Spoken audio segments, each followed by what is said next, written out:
I want you to think about the last time you walked up to a customer service desk, to return an item. Oh, yeah. Always a great time. Right. I mean, really try to put yourself back in that exact moment. Your heart rate probably went up a little bit. Definitely. You might have even found yourself, rehearsing what you were going to say in the car on the way over. Or maybe while you're standing in line, just gripping your item and your receipt, staring at the cashier. Sweating a little bit, yeah. Exactly, sweating. And it begs the question, why does asking for our own money back trigger this, mild fight or flight response? It really does. Because we aren't going into battle, We're just reversing a transaction. And yet there is this undeniable tension, this physiological reaction to the impending interaction. Well, I mean, we feel that tension because subconsciously we understand the stakes of what we're about to do. Okay, what do you mean by the stakes? We are initiating a conflict. However mild it might be, it's still a conflict. We are approaching a representative of a corporate entity to basically break a social and financial contract. Wow, break a contract? That sounds so formal, but But that's exactly what it is. We bought something, the store took our money, the transaction was, considered settled, and now we're walking back in to unilaterally undo it. right, we're changing our minds after the fact. Exactly. And that requires a very specific, honestly high-stakes communication dynamic. You have to navigate this incredibly complex web of linguistics, negotiation, and corporate boundaries just to get what you want without the situation escalating. Which is exactly why we are here today. So welcome to this deep dive. For you, our listener, we have a very clear mission today. We are taking that exact, surprisingly fraught scenario, the retail return, and putting it straight under a microscope. A linguistic microscope. Yes. We are going to analyze the invisible linguistic architecture that holds that entire interaction together, or in many cases causes it to completely fall apart. And we're drawing our insights today from a really fascinating and honestly highly specific educational source. Yeah, it's pretty unique. It is. It's an English language learning guide functioning as an audio program. And it's titled The Art of Returns, a Retail English Guide. Catchy. Right. Its stated curriculum is to teach, quote, easy phrases for returns and refunds. But if we look closely at the material, it becomes clear very quickly that we aren't just dealing with a simple vocabulary list here. Oh, not at all. Okay, let's unpack this, because looking at the phrases they choose to teach, it's like reading a manual for psychological warfare. That's a great way to put it. But it's disguised as a phrase book. I mean, they aren't just teaching people how to say hello and thank you. They are teaching people how to strategically assign blame. Exactly. The source material highlights two really essential phrases for returning a purchase. The first is, it doesn't fit, and the second is, it's defective. And the divergence between those two phrases, that's really where the true linguistic strategy begins. Well, on a purely mechanical level, right? They both achieve the same initial objective. They both signal to the clerk that you want your money back. Give me my cash. Right. But the subtext, the underlying message about the nature of why the transaction failed, is completely different. And mastering that distinction is the crucial first step for anyone trying to successfully secure a refund. Okay, let's analyze it doesn't fit first. Because when I use that phrase, say I'm bringing a sweater back to the counter, I'm essentially communicating a neutral mismatch. The neutral mismatch, yeah. Like I'm saying the sweater's perfectly fine, the manufacturer did their job, the store did its job, my body in the sweater just didn't work out. It's not you, it's me. Exactly. It's a subjective failure, not an objective one. So Resilda Mary is saying it doesn't fit essentially the no-fault divorce of retail. That is a perfect analogy. The legal implications of that analogy are spot on. Really? Yeah, because in a no-fault divorce, you are actively agreeing to bypass the assignment of blame, specifically to expedite the dissolution of the contract. You just want it over with. Right, no messy court battles, just sign the papers. Exactly. You are lowering the temperature of the room. When you tell a retail worker it doesn't fit, you are doing the exact same thing. You are explicitly stating that the store is not under attack, the product's integrity is totally intact. The sweater is still a good sweater. Yes, and because there is no blame, the cashier doesn't need to trigger any defensive corporate protocols. The tension just remains at baseline. Okay, but then you flip the script, right? You deploy the second phrase the guide teaches, which is, it's defective. That is not a no-fault divorce. No, That is pointing the finger and demanding restitution. Like you are instantly altering the power dynamic and the tension level between yourself and that clerk. You are shifting the entire burden of the failure onto the retailer and the manufacturer. Defective is a direct accusation. It's an aggressive word. Yeah, it really is. Yeah. You're saying the product was engineered to perform a specific function and it failed to meet that fundamental promise. You are stating that the social and commercial contract has been broken by them, not you. Therefore, the store owes you restitution. Wait, I'm confused about something, though. Why does the phrasing matter so much if the end goal is the same?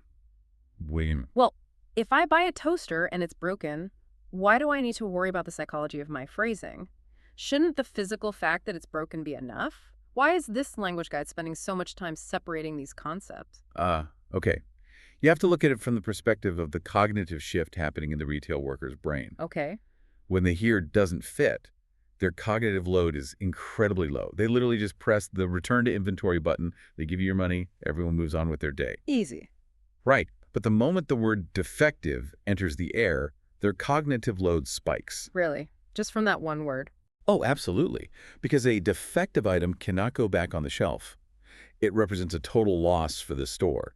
It might require them to fill out a damage report or flag a recall or even explain to their manager why their cash drawer is short and inventory is compromised. Oh, wow. So the word itself triggers a completely different procedural pathway in the store's computer system and therefore in the clerk's brain. Precisely. The language you choose triggers the commercial mechanism. So for an English learner, or really for anyone navigating this space, understanding when to use the neutral phrase versus the direct accusation is paramount. It's like you're choosing your weapon. Yes, and if you choose the wrong one, things go bad. If you walk in and aggressively use defective, when you really just mean, I didn't like the shade of blue, you unnecessarily escalate the conflict. You're forcing them to do paperwork for no reason. Exactly. You force the clerk to defend the item's integrity. Conversely, if you passively say it doesn't fit when the item is actually structurally broken. Wait, people do that? All the time. To avoid confrontation. But if you do that, you might inadvertently absolve the store of their responsibility to replace a faulty product. And depending on the store, you might not get your full refund if they think you just have buyer's remorse. Oh, like they charge a restocking fee or something. Exactly. I mean, that is a massive burden to place on the consumer. You have to act as the adjudicator of the product's failure. You have to diagnose the exact nature of the breakdown. And then you have to encode that judgment into the exact right terminology before you even reach the front of the line. It's exhausting. You are categorizing the collapse of a transaction. And the target audience for this guide has to do it in a second language. Which requires an incredible amount of processing power. And I think it highlights a fundamental truth about communication in a commercial setting, which is your words are only as effective as your understanding of the underlying system. Okay, expand on that. Well, you can have flawless pronunciation. You can construct a grammatically perfect sentence articulating exactly why the item is defective and why you are owed a refund. But what happens if the store just says no? Right. That's the invisible wall, isn't it? Yeah. I can walk in and flawlessly execute the "it's defective" script, but if there's a giant all sales final sign behind the register, policy trumps linguistics every time. Every single time. And this is a crucial element that the guide brings up, moving beyond just vocabulary. It explicitly highlights the necessity of understanding store policies. Which is wild for an English phrasebook. It is. A language guide is fundamentally a tool for teaching phrases, yet it dedicates significant real estate to policy comprehension. And it does this because store policies act as the ultimate governing law of this specific social interaction. The spoken language is the tactic, but the written policy is the terrain. I love that. Yes. I mean, we don't need to explain to you, the listener, what a store policy is. We've all seen the dense jargon printed in tiny, faded ink on the back of a receipt or, buried 3 clicks deep on a website's footer. Always impossible to read. Always. We know the corporate catchphrases, things like sole discretion or original packaging required or subject to a restocking fee. But how does knowing the policy actually change the way we communicate at the desk? Like, if the policy says no returns after 30 days and I'm standing there on day 31, what good is my English fluency? Well, it changes everything because true fluency in a consumer society is a dual-layered communication system. Dual-layered. Yeah, it requires the reading comprehension to parse the policy, combined with the speaking skills to navigate around it. If you don't know the policy, you are just blindly throwing words at a wall hoping they stick. Right. But if you understand the policy, you can use advanced communication strategies. Mhm. You can mirror the clerk's language, you can pace your requests, or you can even use strategic silence to find the loopholes or negotiate an exception. Oh, I see. So you aren't just learning to talk, you are learning to navigate a legalistic framework. Yes. It's kind of like knowing how to play chess. Oh, how so? Well, learning the vocabulary words is just knowing how the pieces move, right? Like the knight goes in an L shape, the bishop moves diagonally. That's just the mechanics. Right, right. But understanding the policy is understanding the strategy of the board itself. If you only know how the pieces move, but you don't understand control of the center or how to trap a king, you are going to lose the game. That is exactly it. By pairing the linguistic tools with structural knowledge, the designers of this source material are offering a holistic approach to consumer empowerment. Mm. They are acknowledging that language does not exist in a vacuum. It exists within systems. Exactly. Systems of power, authority, and corporate rules. If you want to bend those rules, you first have to know exactly where they are drawn. Which brings us to the ultimate stress test. And I love this part of the guide because it doesn't leave all of this theory in the abstract. No, it gets very practical. It provides a highly specific, practical scenario for learners to study. It's basically a collision of everything we've just talked about. It involves a character named Bruce, a broken toaster, and a missing receipt. The holy trinity of retail nightmares. Yeah. Let's break down the psychological and procedural tension of this scenario because it perfectly encapsulates the friction of retail returns. So first, we have the toaster that, quote, doesn't work. Right. So Bruce has a righteous claim here. The fundamental promise of the toaster has been broken. The toaster fails to coast. And this immediately dictates his linguistic strategy. As we established earlier, he cannot use the neutral "it doesn't fit." No, a toaster doesn't need to fit your body. Exactly. He is forced to escalate to the language of accusation. He must utilize "it's defective" because the manufacturer has failed. So he is armed with the correct vocabulary for a product failure. But then we introduce the variable that totally ruins his day. He lacks the receipt. He forgot the documentation. Putting him in direct, immediate conflict with standard store policies. He is undeniably in the right about the product, but procedurally in the wrong, according to the rules. It's an awful position to be in. It really is. It's like, okay, it's like having a winning lottery ticket, but you accidentally put it through the washing machine in the pocket of your jeans. Oh, that's tragic. Right, because the truth of the universe is that you picked the winning numbers. You won. You are factually a millionaire. But the physical, procedural proof that the system requires to give you the money has been compromised. The system doesn't care about the truth. It cares about the barcode. Exactly. It only cares about the barcode. So how does a communicator navigate that? How does Bruce negotiate being factually correct but legally invalid? He has to completely elevate his language from simple reporting to active problem solving. Bruce can no longer just walk up to the counter and state a fact. He can't just say, "the toaster is broken, process the transaction." Because the computer will literally say no. Exactly. That won't work because the procedural pathway is blocked. He must use language to negotiate for an exception. He has to balance the firmness of his claim like, "this product is defective and I deserve a refund," with the politeness and persuasion required to convince a human clerk to bypass their own corporate policy. He has to rely entirely on the clerk's goodwill. 100%. Because if he comes in hot, pointing fingers and aggressively yelling defective, the clerk is just going to retreat to the safety of the rules. Oh, idiot. They'll just say, "Sorry, sir, no receipt, no return, next in line." The clerk uses the policy as a shield against his aggression. And that's why diplomacy becomes his only tool. He has to use tone control, strategic phrasing, and empathy.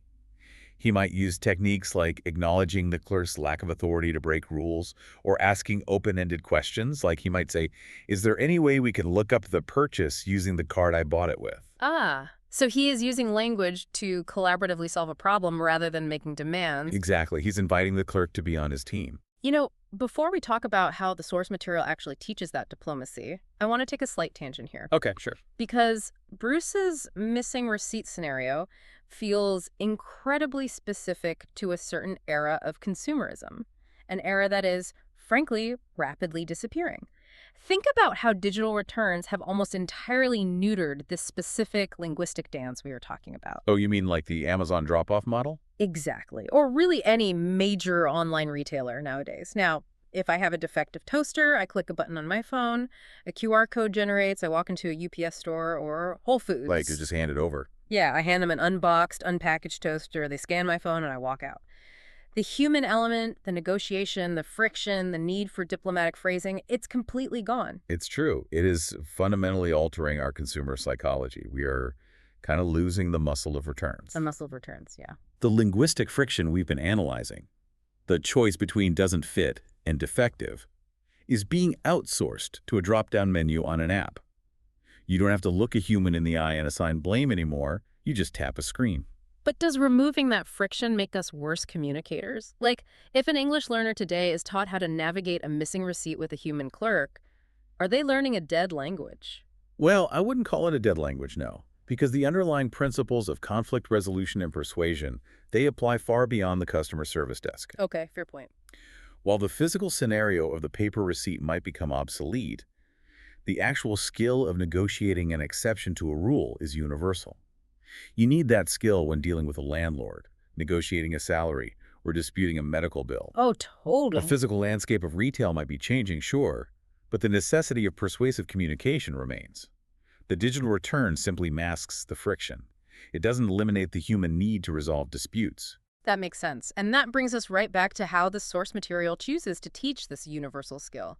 Because they don't just describe Bruce's problem in a dry academic textbook. Right, they make it active. They build a whole meta-contextual layer.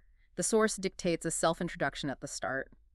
The male host of this English guide reveals himself to be Bruce, and the female host is Mia. They actually role-play the scenario. And the pedagogical value of that choice is just immense. By embodying Bruce and Mia, the hosts of the guide allow the listener to safely experience the tension of the missing receipt before ever having to attempt it in the real world. They're creating a simulation. Yes. But why is a simulation so necessary for this specific type of learning? Why not just memorize the vocabulary list on a flashcard? Because of the amygdala hijack. What? The amygdala hijack. When you are standing at a counter in real life, your cognitive load is incredibly high. Your heart rate is elevated. There might be a line of impatient people behind you sighing loudly. The cashier is staring at you, just waiting. It's terrifying. It is. And under that kind of stress, the brain's executive function, the part responsible for recalling vocabulary, grammar rules, and second language processing, it basically shuts down. You just freeze. I mean, I've been there. You completely forget the word for exchange or refund, and suddenly you're just pointing at a box and sweating, reverting to the most basic caveman level communication. Exactly. Box broken. Money, please. Yes. But by listening to Bruce and Mia role-play the scenario, the learner gets to process the interaction in a low-stakes, zero-stress environment. Mia, acting as the surrogate cashier, provides the resistance. She is the voice of the store policy. And Bruce models how to verbally navigate that resistance. Right. It externalizes the internal panic. Right. The listener can analyze the conversational pacing, the pauses, the way Bruce de-escalates Mia's adherence to the rules. It turns a terrifying, real-world conflict into an observable, solvable puzzle. Which leads perfectly into another major point derived from the source material. And that is the medium they chose to teach this curriculum. The source reveals that this is an English podcast titled The Art of Returns. It utilizes an audio format, which is uniquely suited for teaching the specific skill set of conflict de-escalation. Just think about the limitations of text for a second. Reading a phrase like "it is defective" on a printed page is severely lacking in context. Oh, completely. If I read "it is defective" on a flashcard, I might imagine shouting it angrily, or I might imagine whispering it timidly. Text doesn't give me the melody of the sentence. The melody, exactly. Audio carries the invisible data of communication. In linguistics, we call this prosody. Prosody. Yes. The rhythm, stress, and intonation of speech. It carries tone of voice. It carries politeness markers that simply don't exist in the written words themselves. That makes total sense. It carries the specific inflection needed to sound firm about the broken toaster, but respectful enough to the cashier to ask for a favor regarding the missing receipt. Because Bruce can't just know the words, he has to sound the right way. If he uses the exact right words but with a hostile tone, the negotiation fails instantly. He's getting kicked out of the store. Right. An audio guide allows the learner to mimic the music of the language, not just read the lyrics. You hear the hesitation, the practiced apology for forgetting the receipt, seamlessly combined with the assertiveness about the product's failure. You just cannot print that nuance on a piece of paper. You can't. Text fails at teaching conflict resolution because conflict is rarely about the words themselves. It's almost always about how the words are delivered. The audio format bridges that gap. And the conclusion of the source material ties this all together perfectly, I think. It ends with an encouragement for the listeners to subscribe. Right. Typical podcast sign-off. But what does that mean for you, the listener, beyond just a marketing tactic? Why does a lesson on returning a toaster end with a call to subscribe? To me, it suggests that mastering the art of returns, and honestly mastering communication itself, is not a one-and-done transaction. It's not a finish line. No. You don't just learn a phrase and graduate. It's an ongoing subscription to learning. That is a brilliant way to look at it. Communication is a continuous cycle of trial, error, adjustment, and practice. You buy something, it fails, you attempt to return it, you try a phrase, maybe your tone is slightly off, the clerk gets defensive, and you don't get the refund. So you adjust. You refine your approach, you modulate your tone, and the next time you face a similar conflict, you try again. Language is not a fixed destination you arrive at. It is a continuously evolving tool set you carry with you. And you're going to need it because the world of retail policies, the language of commerce, the technology of returns, it's all going to keep shifting. The art of returns implies that this is a craft. You practice it. You subscribe to the ongoing study of how humans negotiate friction. So let's synthesize the journey we've taken through this material today. Let's do it. We've covered a massive amount of psychological and linguistic ground from a seemingly mundane topic. We started with the functional linguistics of assigning blame, the subjective, low-stakes, neutral myth-match of "it doesn't fit" versus the high-stakes, direct accusation of "it's defective." We analyzed how those simple phrases are actually complex strategic choices. Choices that immediately define the power dynamic and trigger specific cognitive shifts in the person standing across the counter from you. We then explored the invisible boundaries of the interaction, the uncompromising world of store policies. We established that vocabulary is totally useless without systemic fluency. You have to understand the terrain to win the game. Then we watched those forces language and policy collide in the practical scenario of Bruce's missing receipt. We saw how language must elevate from simple reporting into active, empathetic persuasion when you were factually right but procedurally wrong. And finally, we examined how the audio format itself, through roleplay and the transmission of invisible communicative data like tone and inflection, is really the only true way to teach the nuance of conflict resolution. The relevance here is profound. Because whether you are actively learning a second language or you are a native speaker just trying to get $20 back for a broken kitchen appliance, understanding the nuances of how you frame a problem dictates the success of your negotiation. You now have the analytical framework to view your next customer service interaction, not as an annoyance or a moment of panic, but as a strategic dialogue. You know the levers to pull.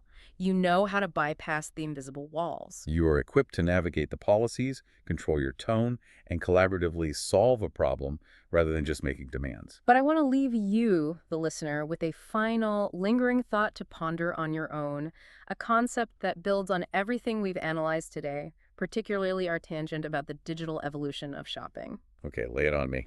We spent so much time dissecting the friction of Bruce's scenario, the panic of the missing paper receipt, the washed lottery ticket.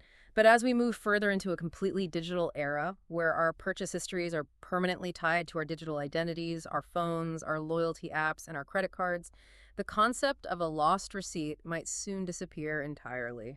It probably will. Yeah. The procedural barrier of proving that you bought the item is evaporating as we speak. So when we no longer have to argue about where or when we bought something because the computer already knows, will the language of returns become purely a philosophical debate over why a product failed to meet our expectations? Oh, wow.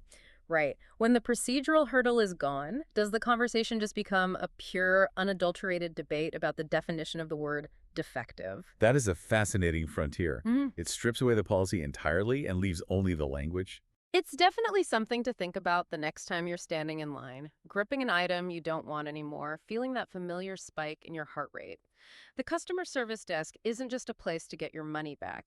It's the diagnostic muddy waters of commerce, a constantly shifting landscape of human interaction. But hopefully now you know how to swim in them a little bit better.